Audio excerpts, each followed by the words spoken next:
Hey guys, welcome back to another episode of Cluster Zero. Today we're focusing on science inquiry. So each of us went home and did a science inquiry lesson on our own, and we're back with some ideas on how to incorporate these into your classroom. So stay tuned to follow up with the science inquiry lessons.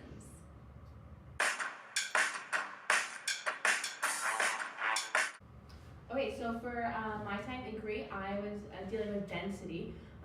What I did is I had two glasses. One was just straight tap water. The other one was tap water mixed with salt. I put about 6 tablespoons of salt in the cup that I used. Then I dropped an egg into each one gently and watched as the egg in the just water just sat at the bottom of the cup, and the egg in the one with salt, it went to the bottom, but then it slowly rised up and actually floated on top of the water. So I think this was a really cool one to do with kids. It gives them lots of independence as well. I would, depending on their age, I'd either give them a bunch of glasses and they could mix different amounts of salt to see how it affects the density of the egg and make predictions before they do it, or I would let them, or I would have it pre-mixed for them with labels and they could make predictions that way. Another thing I would do is put out more than just salt, maybe sugar, baking soda, vinegar. They can try out maybe just food coloring, a bunch of different things, and they can make predictions on whether they think it'll change the density. I really want them to be able to explore their different options. You know, they're always going to be curious minds, so being able to test all those different things out. It's a simple activity, low prep time, and also a very valuable one in terms of science inquiry. I think that the ways you chose to differentiate that, like the different materials, different liquids, and stuff like that, I think that is a super good way to really let them explore and get deeper into it and think more in depth about it. Mm-hmm. It kind of gives some variety that will really raise some questions for them. Mm-hmm. Yeah, and of course I would teach them about density before we started. I wouldn't just throw them into this. We would go over it, and then after doing this inquiry, we'd be able to dive deeper into why things happened, trying to give reasoning to our predictions and conclusions and stuff like that. So I think it's just a really great activity to incorporate into a classroom. Yeah, and I think maybe one thing that you could kind of ask them is what happens if you change the egg to a different object. Yeah.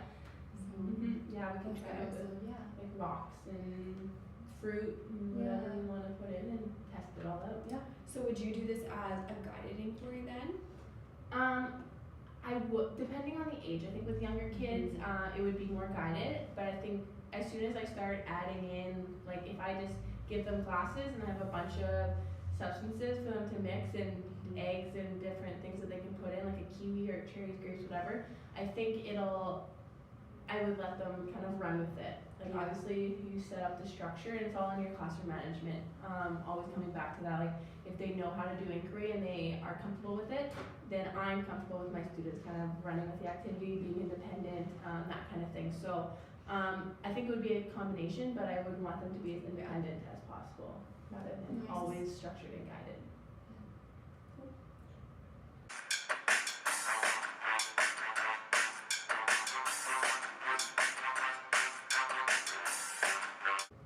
Okay, so for my science inquiry, I did solids and liquids. And so to kind of come up with something to engage the kids, I took broken up crayons in different colors.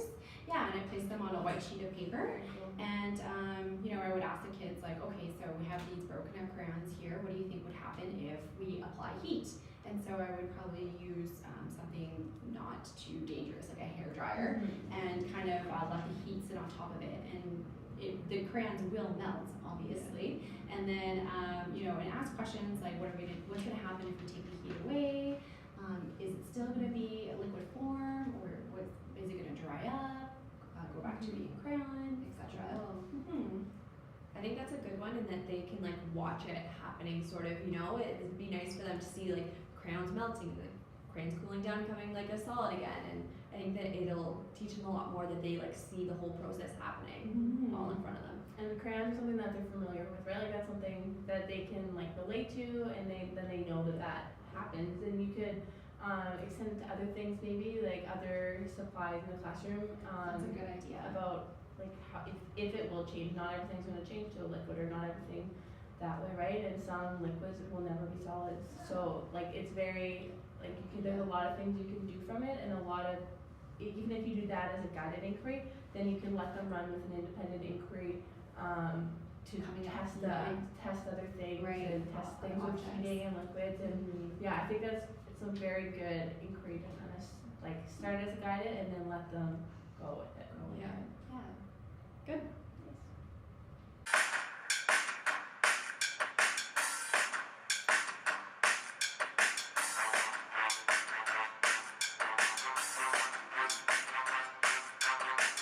So for my science inquiry, I chose to do fruit floating in water. So I would probably start the lesson off by saying to the students, like, oh, I have this orange in my lunch. Like, do you think it would float in this water? And then we would test it out, and I'd say, oh, well, the orange is floating. Like, what do you think we could do? Like, do you think it would change if we peeled the orange? Do you think it would still float? And then I would peel the orange and show them, put it in the water and show them that, oh no, the orange sank. And then I think I would say to them, well, what else do you think would do this? Like, do you think that other fruit would work the same way? And I think that I would let them make a list of fruit, and we would bring the fruit in and then test out if it floated or sank. And then I would say, like, what kind of modifications can we make? What kind of changes can we make to this fruit? And like, will it change it? Is this the same for all fruit? If we peel a banana, will a banana float or sink? And I would let them kind of go with it. And I think that after they tried out the fruit, I would maybe bring in some other objects depending on where they were at with it. Sort of, I could say like, oh, I've got a hard-boiled egg. Like, will it float or sink? Like, what if we take the shell off? Is it going to be the same as the orange? Will it sink once it's peeled? And I would sort of let them go with it from there. So you're changing what you're putting into the water. Would you ever consider changing the water itself? I think so, definitely. If they really enjoyed the first one and if it went well and if they were learning from it, I think that I could see trying out other, like, what about vinegar? What about salt water like yours? Like, you know, different types of things. So, yeah. Nice.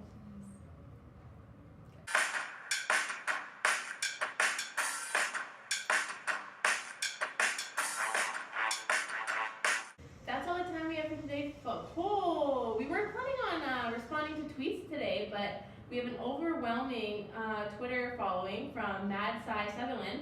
I'll just choose one as we're running very low on time here. She says, what is the importance of adding science inquiry into a classroom and how does it impact curriculum and students' learning? Good question. I think that science inquiry is super important in the classroom because, well, just one thing, there's so many reasons, but one thing is that it's such hands-on activities that, like, it's fun for kids. No matter, I feel you could do any science inquiry lesson and it's fun. Like, everybody loves getting their hands a little dirty and like getting in there and doing it for themselves instead of just like reading out of a textbook or listening to a lecture. So like really getting in there and like doing the science themselves, I think is a really positive experience for your kids, and I think that it gives science like it makes it seem fun, which I think is important. And one thing we've talked about in class sometimes is that nothing kills science like taking notes all the time, and I think that this is a good way to break up maybe some of those textbook readings and textbook lessons and put something else in there that like brings some of the fun back in science. Yeah, I completely agree. Not only are they like getting a hands-on experience, but they're observing what's going on. They can be asked questions or have questions themselves about what's happening. Yeah. So it's quite engaging. Yeah, and I think just from a teacher standpoint, they can only learn so much from you talking and filling them with information, but the second they start to do things hands-on, that's how they're really experiencing their learning, they're relating to their learning, and they're being a part of their learning. And that's something so crucial, especially in early years. That's what they're going to remember, the manipulative, the things, the independence they get. It becomes curious more mind. personal, sort of. It's like happening to them, they're doing it, so it's a personal experience, so it's something, it brings meaning to it almost. And like, they're just so curious at that age, right? So to fulfill that curiosity, you can start it guided and then let it lead to independence. I think it also totally goes back to classroom management again. Like, if your students know how to do inquiry, if you teach how to do inquiry, then there's so much you can do with inquiry within your science curriculum as well as in other subjects and lots of integration, those type of things. But I think inquiry is such a great way to teach the curriculum and the clusters, and I think it just is very powerful, meaningful for early years learning. So true, so true. Agree. Alright, so now we are officially out of time, so thanks for joining us, and we'll see you next week.